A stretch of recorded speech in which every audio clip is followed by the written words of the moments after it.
1 Corinthians 12, God gives the most profound giftings in people and places we least expect. This is 1 Corinthians 12. In those members of the body we think to be less honorable, on these we bestow greater honor. And on our unpresentable parts have greater modesty, but our presentable parts have no need. But God composed the body, having given greater honor to that part which lacks it, that there should be no schism in the body, but that the members should have the same care one for another. Did you know that the most profoundly gifted people are the people that we wouldn't think are profoundly gifted? Worldliness has cursed the church because the world says, if you're going to be a minister and if you're going to change lives, you need to look like this, and you need to be dynamic, and you need to be charismatic, and you do this. Did you know that the average person has the most profound giftings in the body? Because God overlooks nobody.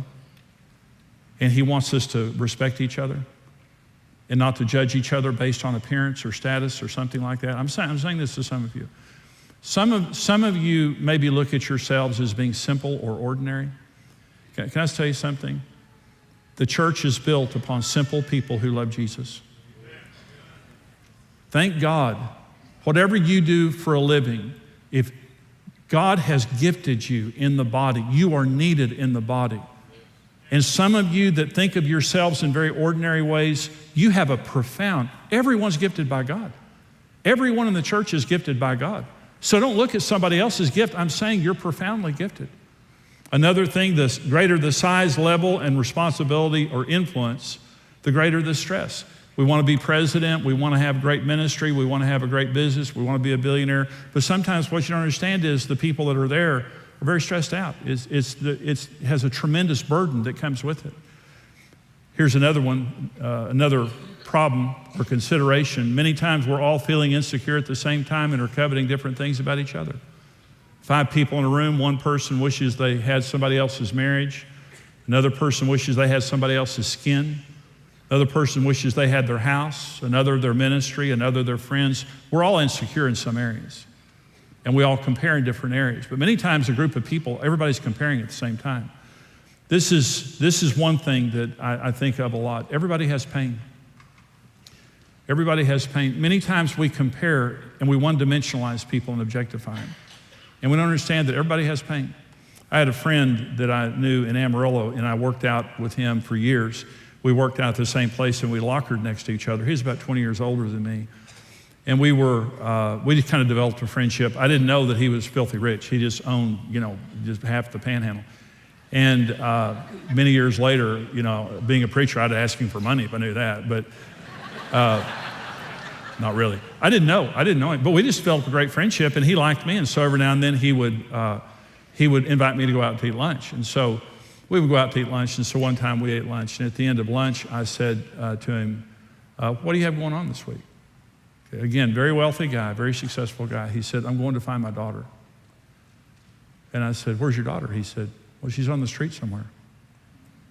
He was 80 years old. We were having this lunch. He was 80 years old.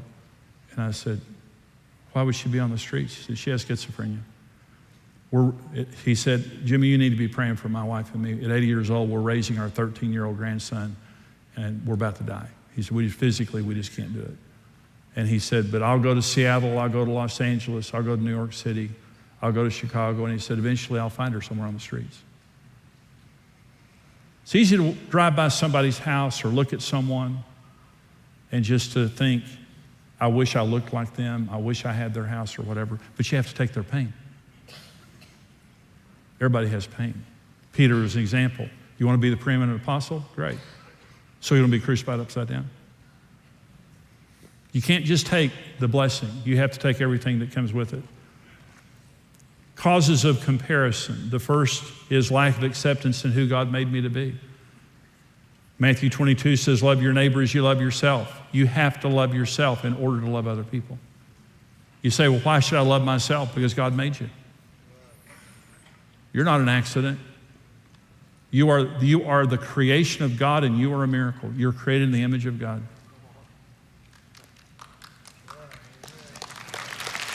You are. Another is lack of security and identity in God. It's seeking security through people or through society or through status. Jeremiah 17. Thus saith the Lord, cursed is the man who trusts in man and makes flesh his strength, whose heart departs from the Lord. He shall be like a shrub in the desert, and shall not see good when it comes, but shall inhabit the parched places in the wilderness, in a salt land which is not inhabited. Blessed is the man who trusts in the Lord, and whose hope is in the Lord. He shall be like a tree planted by waters, which spreads out its roots by its river, and will not fear when heat comes, but its leaf will be green, and will not be anxious in a year of drought, nor cease to yield fruit. We need to be people that we are rooted in God, and that our self-concept, our sense of self-identity and self-esteem, it comes from who we are in God and not who other people say that we are. Lack of identity. Another is greed. It means excessive desire. Wanting more than I need and more than God has for me. I need to be content with what God has for me in life and not be greedy for more. Another reason for comparison is the wrong concept of God. Interpreting his supposed greater blessings on other people means he loves them more. He loves all of us the same. He loved Peter and John the same.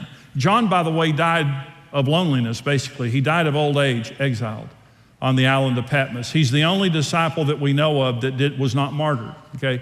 So you say, would you rather be crucified at 65 years old or to die lonely on an island? It's a toss-up. It's a toss-up. Everybody has pain.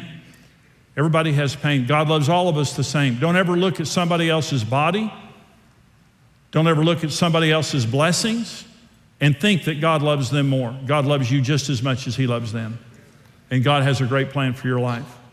Another reason for comparison is a lack of love for others. Agape versus phileo. You say, well, why would Peter want to know that John was going to suffer like him? Pettiness and lack of love.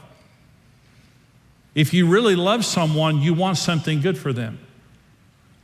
If you don't love them, you resent them when something good happens to them. Another is covetousness. Covetousness means to desire wrongfully, inordinately, or without due regard for the right of others. In other words, it's a boundary violation. Jealousy and envy is another one. Jealousy means feeling resentment against someone because of that person's rivalry, success, or advantages. Envy, a feeling of discontent or covetousness with regard to another's advantages, success, or possessions. And here's a way to look at jealousy and envy. Jealousy is generally about people. Envy is about things.